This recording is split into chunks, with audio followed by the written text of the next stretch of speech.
Hello, my name is Emma, and today I am going to teach you my communication secret. I'm going to teach you how to improve your communication by using the SBAR method. Now, this is not my method. I did not create this, but I use it all the time. So, SBAR is a way to organize your speech or your writing or your emails to make your message easier to understand. So it's a way to be clear in your speech or your writing. So SBAR stands for situation, background, assessment, and recommendation. I'm going to give you some examples of SBAR communication, and we'll talk about how to write an SBAR communication in a moment. But what I first want to say is that SBAR is used very frequently in hospitals. It's used in the military. It's used by a lot of companies because a lot of places know this is a great way to communicate. So they actually encourage people to use this method in their workplace environments. And as I mentioned, we're going to talk mainly about writing today, such as emails, but you can also use SBAR when you're talking to people in a workplace environment, when it's important for you to communicate something clearly and concisely, so in a clear, short way. So let's get started by finding out about situation, background, assessment, and recommendation. The S in SBAR stands for situation. The first thing you want to do after you say, dear so-and-so or hello team, is you write the situation. What is the problem? Why are you writing? So let's look at some examples. So imagine I want to write to my boss. And I want to tell my boss, I'm feeling sick today. I'm not coming to work. That would be a situation. So I could write, I'm feeling unwell today and am unable to come to the office. So that's one example. Here's another example of a situation in a workplace. There are these types of emails called phishing emails, which are scam emails. So maybe there's a problem at the workplace where they're getting too many of these emails and they want to tell people what to do. So IT might write something like, we've noticed an increase in phishing emails. Here's another situation. Maybe you work at a company and your team has not finished the work on a report, and you need to let your manager know that the report isn't finished and you need more time.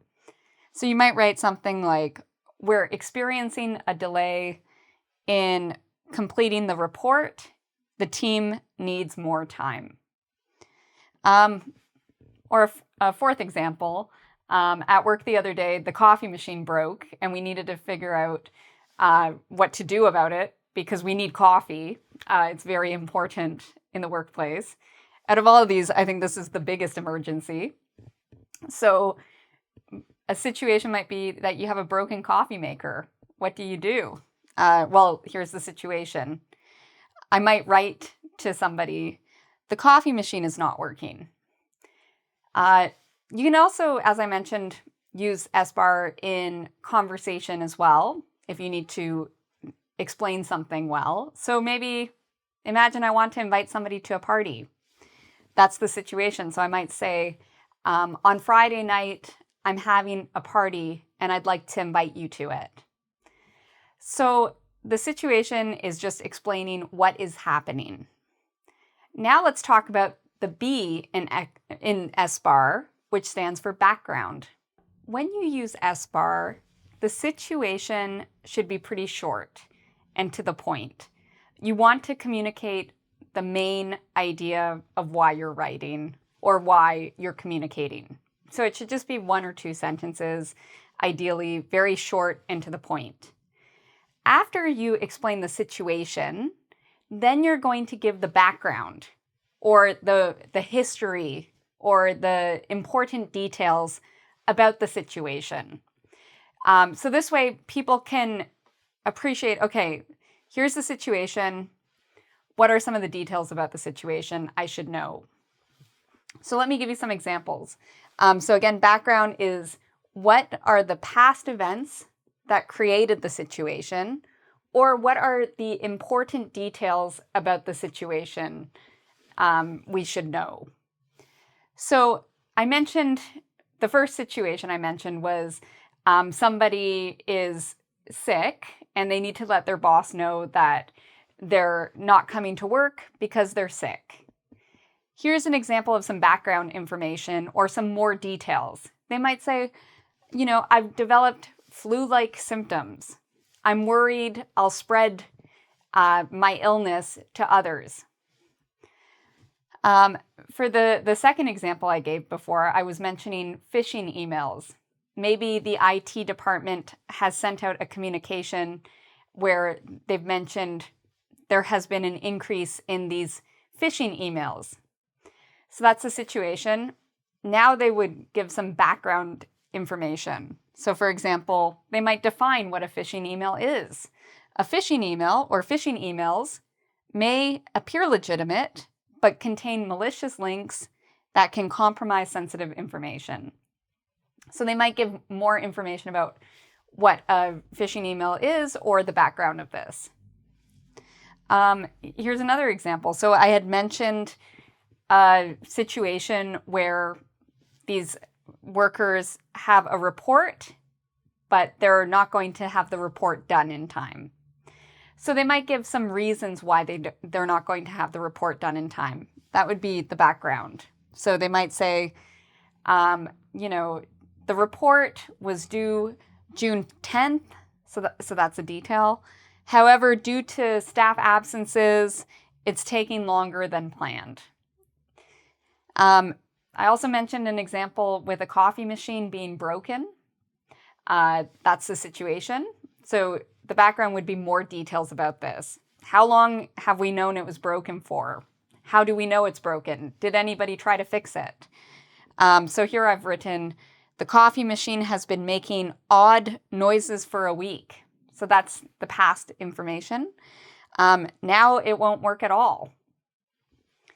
Okay, so again, the situation is short. You tell people the main idea of what's happening. And then the background is where you put the details.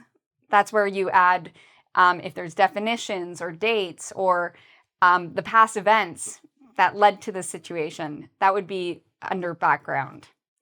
So now let's look at what assessment means and how we would write an assessment statement. Okay, so we've covered situation, which is what is the problem.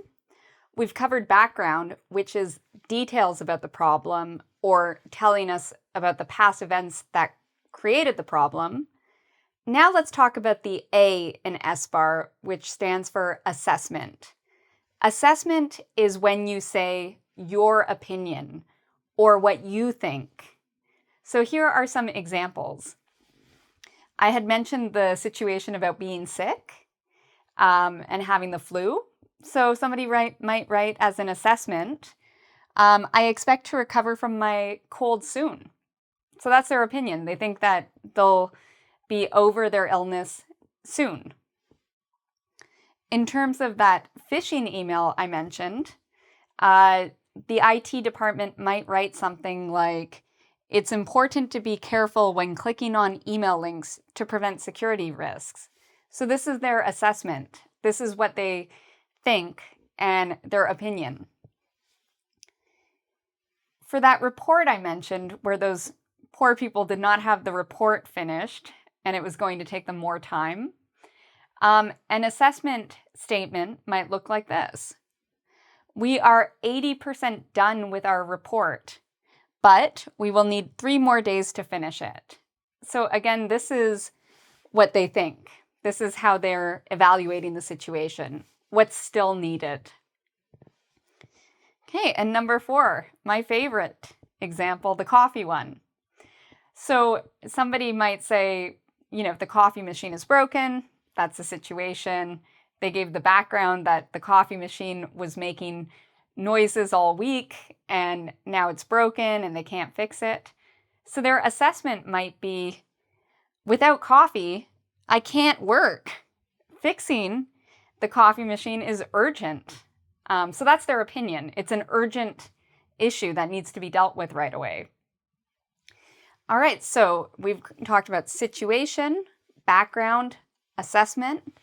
Now let's look at the R in SBAR.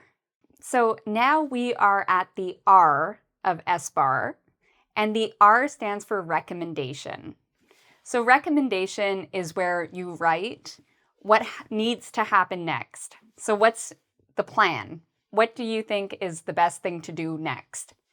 So here are some examples of recommendations at the end of an SBAR communication.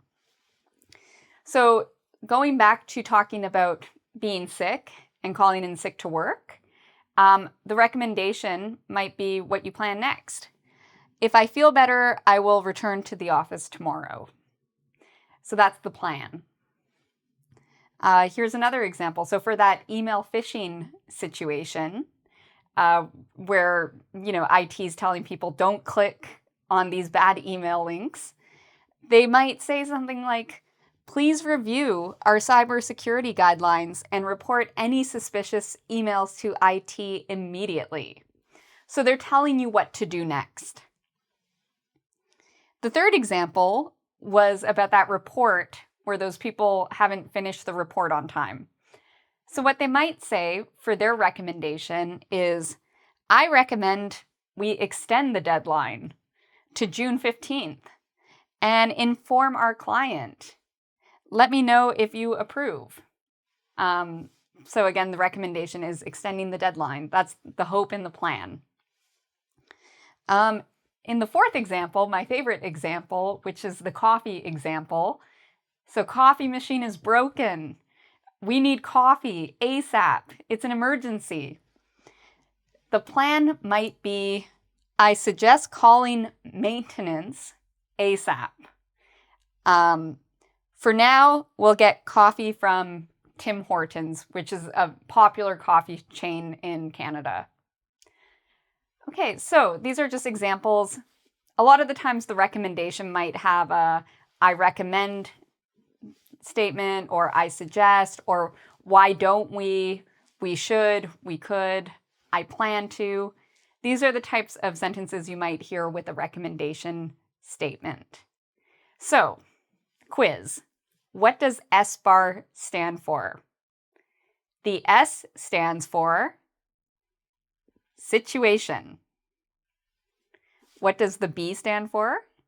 The B stands for background. What about the A? The A stands for assessment. And the R stands for, you got it, recommendation.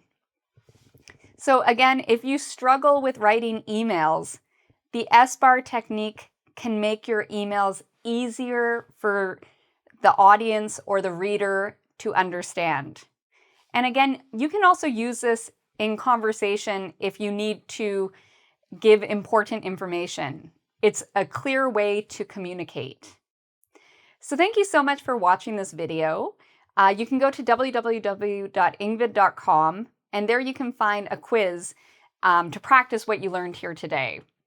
You can also find many different videos on topics related to writing, the workplace, vocabulary, and so much more.